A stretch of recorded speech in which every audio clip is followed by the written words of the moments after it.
Salut à tous. Alors, j'espère que vous allez bien. Après avoir terminé une modélisation, je l'ai déjà signalé dans les vidéos précédentes, il faut procéder à l'optimisation des maillages. Comme je l'ai dit, l'optimisation des maillages en 3D consiste à rendre un modèle plus léger, propre et efficace, tout en conservant sa qualité visuelle et sa fonctionnalité. Et donc, l'opération vise à réduire le nombre de polygones, à corriger les erreurs topologiques afin de préparer le maillage pour le rendu, l'animation ou l'impression 3D, puisque les modèles réalisés sont destinés soit au rendu, soit à l'animation, soit au jeu vidéo ou à l'impression 3D. Et donc, vous supprimez les sommets inutiles et les faces redoublées. Et pour vous faire quelques démonstrations, je vais utiliser ces objets-là. Alors, euh, après avoir supprimé les faces redondantes ou les faces qui ne seront pas visibles au rendu, la première des choses à faire, c'est de vérifier s'il n'y a pas de vertèces centraux. Alors, si c'est le cas, nous allons procéder à la fusion des vertèces les plus rapprochées. J'utilise ce modèle pour vous le démontrer. Vous voyez que pour pouvoir réaliser cela, je vais faire une extrusion, n'est-ce pas? Donc, majuscule Alt pour faire cette boucle, cette sélection en boucle, et je fais E pour l'extrusion. Je valide. Vous voyez, j'ai fait une toute première extrusion, n'est-ce pas? Alors, et donc, je dois maintenant faire monter la partie extrudée. Mais il peut arriver que j'oublie de le faire.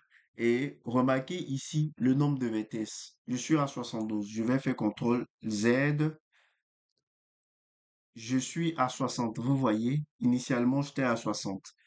Alors, donc, quand je sélectionne et que je fais une extrusion, vous voyez que ça passe à 72.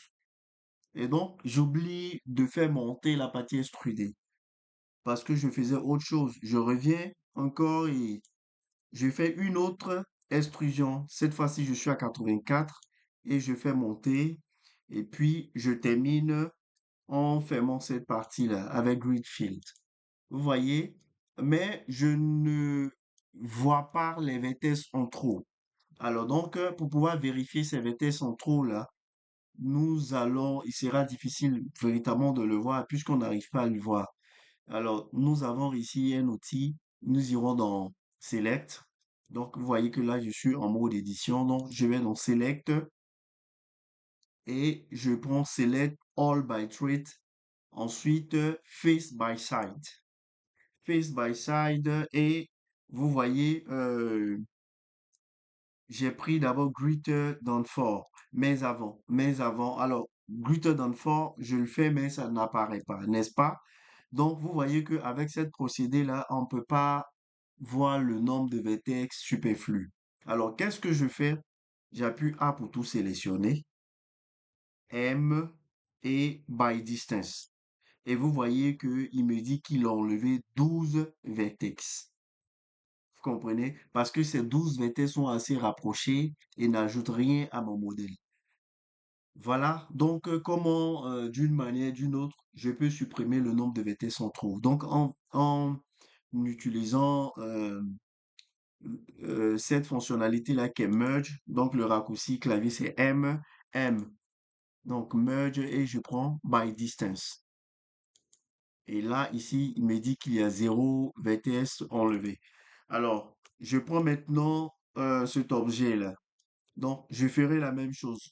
Euh, je peux d'abord tout sélectionner avec A, M et by distance. On me dit, il y a 0 vertex supprimé. OK.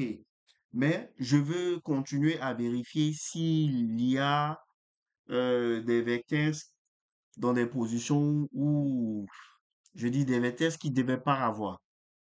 Parce que lorsque nous modélisons, donc on a vu comment supprimer les vertices rapprochés. Lorsque nous modélisons, nous pouvons ajouter des n-gons. Alors, c'est quoi des n-gons? Les n-gons sont des faces qui possèdent plus de 4 vertex.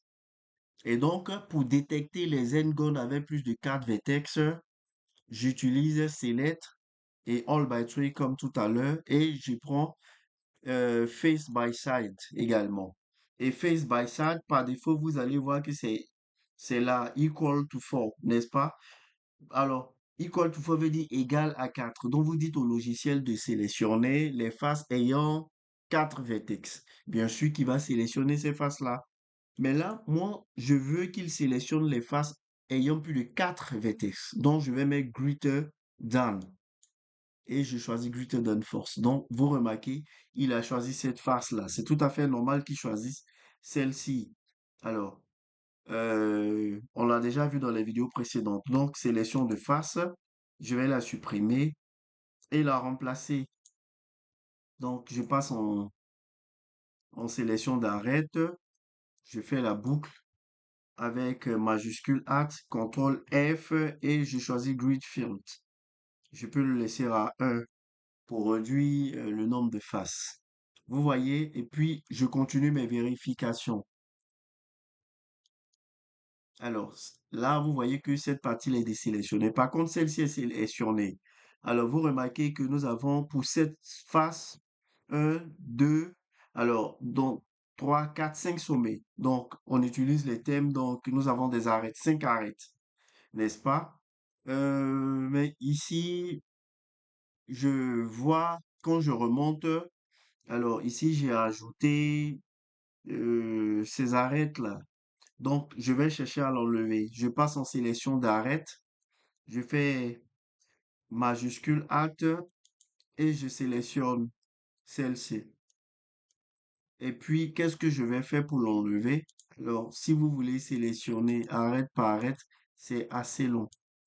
Voilà, mais pour ce modèle, c'est assez facile. Donc, pour supprimer cette sélection, j'appuie sur X et je ne prends pas Edge. Si vous prenez Edge, il détruit le modèle. Vous cliquez sur Dissolve Edge. Et là, il enlève les arêtes sélectionnées.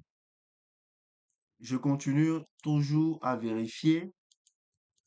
Maintenant, alors, là, je suis ici. Donc, il me montre que ces faces-là ont, ont plus de 5 vertex. Oui. Alors, je ne vois pas. Donc, je vérifie. Il peut arriver qu'il y ait... Ah, ok. Donc, qu'est-ce que je fais? Vous voyez que j'ai fait la sélection. Normalement, il devait sélectionner l'arête là jusqu'ici. Mais il se limite là. Ce qui veut dire qu'il y a sûrement un point juste au milieu. Donc, je passe en sélection d'arête. Et effectivement, ça me permet de voir l'arête là. Et donc, pour supprimer l'arête que nous avons, qu'est-ce que je fais? J'appuie sur X et je ne prends pas, autant pour moi, il y a un vertex. Voilà. Donc, pour supprimer le vertex, je vais pas prendre vertex au risque de détruire le modèle. Je vais également prendre dissolve vertex. Je remarque également qu'il y a un autre vertex là, X également, dissolve vertex. Et je continue de fouiller by side. Voilà. Maintenant, j'ai supprimé les vertex qui détruisaient ma topologie, qui me donnaient des n-gons. Et ensuite, j'ai aussi supprimé les vertex les plus rapprochés. Et puis, maintenant, je vais continuer à optimiser mon maillage. Mais pourquoi il faut éviter les n-gons? Il faut les éviter parce que les logiciels ne comprennent que les triangles. Les logiciels comme Blender et tout pour le rendu. Blender, Maya, Unity. Alors, vous voyez que ici, effectivement, nous avons cette face-là avec 4 vertex. Mais pour le rendu, que fait le logiciel? Le logiciel va procéder à la triangulation des quads. Et donc, ça consiste à quoi véritablement? Ça consiste à faire ça. J'ai pris l'outil Loopcat, à faire ça. Voilà. Et donc, voici, vous avez un quad, le logiciel transformera ce quad-là en triangle, donc en deux triangles. Et donc, lorsque nous avons nos n-gons ici, alors je vais ajouter euh, ici, je vais créer un n-gon là, je prends Subdivide. Vous voyez, souvent, il devient assez complexe pour le logiciel de créer ces triangles. Vous comprenez? Voilà, parce que ça va pas nous donner un triangle parfait. Ça sera un peu plus complexe. Voilà pourquoi vous pouvez avoir un message d'erreur lorsque vous exportez ce modèle dans les moteurs 3D. Parce qu'une fois ce modèle exporté, avant d'être affiché, le logiciel procède à la triangulation des quads. Voilà. Et vous voyez, je le disais, les moteurs de rendu, les cartes graphiques ne comprennent que les triangles. Donc, il faut prendre le temps de vérifier si nous n'avons pas d'endgone. OK. Alors maintenant, nous avons vérifié s'il n'y a pas d'endgone. Euh, Aussi, nous avons supprimé les vertèces en trop. Ce qu'il faudra maintenant, c'est de vérifier l'orientation des faces. Ça, c'est important. Et pour cela, vous êtes en mode objet, et bon, il y a plusieurs possibilités. Voilà celle que j'utilise. Je vais prendre Face Orientation. Et quand je prends Face Orientation, vous voyez que j'ai les parties qui deviennent rouges. Les parties rouges sont les faces arrière, c'est-à-dire des faces qui ne seront pas visibles au rendu. Pour cela, je viens dans Backface Curling. Vous voyez, quand je clique sur Backface Curling, ces parties-là sont pas visibles. Alors, je vais rajouter lampe, une lampe, caméra, lampe, et puis, alors, désactiver Backface Curling. Backface Curling et également orientation des faces. Et j'effectue le rendu avec F12 ou là, rendu d'image. OK. Alors, bon, voilà, puisqu'il y a plusieurs images, donc c'est les cheveux. Mais ce que je voudrais vous montrer, c'est que ces faces-là seront pas visibles. Donc, faites attention. Ici, dans un premier temps, une option est activée et permet de les montrer. Mais lorsque vous allez exporter, voici comment ça va se présenter. Comme ça. Voici comment ça va se présenter. Puisque plusieurs objets se chevauchent, donc vous voyez ces faces-là. Mais ça sera ainsi. Et donc, la chose à vérifier également, c'est l'orientation de ces faces-là. Alors, vous n'êtes pas obligé d'utiliser Backface Culling. Vous prenez orientation des faces. Et donc, ça va consister ici à corriger ces défauts que nous avons. Je passe en sélection de face. Je prends majuscule Alt. Pour sélectionner cette face, je fais Alt N Flip. Voici comment on les corrige. Mot d'édition, bien sûr. Majuscule Alt, Alt N Flip. Alors, celle-là également. Donc, je vais sélectionner cette partie-là. Il fait une sélection incrémentale avec CTRL et plus. Alt N Flip. Voilà comment je peux corriger. Voilà. Et là, ici maintenant, on a terminé. Là, là, là, là et ici. Alt N et Flip. Voilà, donc assurez-vous de ne pas... Vous voyez que ici, nous sommes en affichage solide. Normalement, les matériaux n'apparaissent pas. Vous comprenez? Les matériaux n'apparaissent pas. Nous ne sommes pas en affichage matériaux et nous voyons des parties rouges. Donc, voici comment il faut les corriger. Et puis après, vous pouvez cocher Backface Culling. Vous voyez que toutes ces parties-là sont visibles. Backface Culling veut dire suppression des faces arrière. Les faces arrière sont pas visibles. Seules les faces avant sont visibles. Et puisque là, lorsqu'on était en train de modéliser, qu'il y a eu une erreur, nous avons laissé ces faces arrière là. Et puis, malheureusement, lorsque nous utiliserons le rendu, on ne les verra pas. Une autre manière aussi de les vérifier, alors, c'est de, euh, ouais, ici, vous glissez, et puis là, euh, je vais, oui, c'est là, ici, donc remarquez, et puis vous venez, vous cochez ça, et vous voyez l'orientation des faces. Vous voyez avec ces vecteurs-là qui vous montre clairement l'orientation des faces. Alors, je sélectionne cette face Alt N et Flip. Vous voyez, euh, ouais, j'ai par inadvertance, j'ai supprimé. Alors, ici, vous voyez que la face, je vais voir si Backface Curl, ah oui, c'est activé. Vous voyez, puis je vais aussi cliquer désactiver. Voilà. Ici, vous voyez que le vecteur normal ne sort plus parce qu'il est orienté. Alors, si je pouvais entrer, vous verrez que ce vecteur-là entre dans l'objet, ce qui n'est pas normal.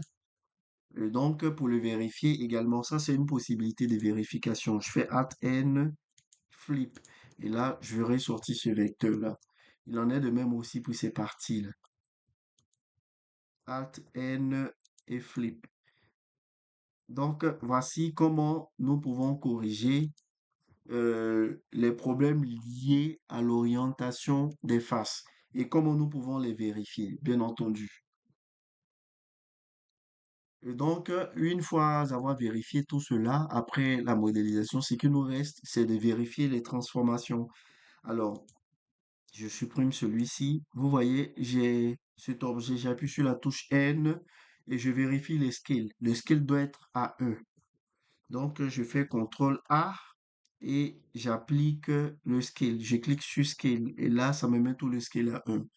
Avant de l'exporter également, placer le point pivot de transformation. En général, si cet objet-là peut être posé sur un autre, le point pivot de transformation doit être juste en dessous ici. Alors là, je décoche d'abord. Donc, pour cela, je sélectionne cette partie-là. Vous voyez la partie située juste en dessous. Je fais majuscule S et curseur tout seul les titres. Je place le curseur là, à la partie sélectionnée. Je passe en mode objet. Je fais un clic droit et je choisis cette origine 3D cursor. Donc, je reprends cette origine 3D cursor, vous voyez, et je mets le point pivot de transformation là. Vous voyez, et là, vous allez vérifier, il me dit Z est égal à 0,1, puisqu'initialement c'était là. Alors, donc ici, 5 heures, je peux le mettre au centre de la scène en faisant Alt G. Alt G. Donc, je fais Alt G pour annuler toutes les transformations liées à l'emplacement. Voilà, la rotation est égale à 0. Si d'emblée j'ai cela, je peux faire Alt R. Ou si je ne fais pas Alt R, j'applique également en faisant CTRL A et Rotation. Parce que l'objet peut être orienté de telle façon, donc je ne peux pas faire Alt G pour annuler la rotation. OK. Donc là, je fais CTRL A, Apply Style. Voilà, donc assurez-vous d'appliquer les transformations. Si l'objet est là, ici, et que vous faites CTRL A, Location, vous voyez, le point pivot de transformation se met juste au centre. Voilà, et donc tout se fait par rapport à ce point pivot de transformation.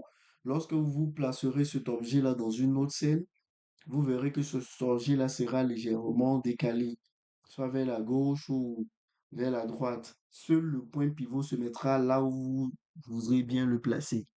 Et donc, je fais CTRL Z et puis Alt G et là, je peux appliquer les emplacements. Donc, voici pour cette vidéo. Euh, je résume. Vérifier s'il n'y a pas de VTS en trop. Vérifier les endgoms. Et puis, vous vérifiez également l'orientation des faces et vous appliquez les transformations. Voilà, c'est tout. Merci et à bientôt.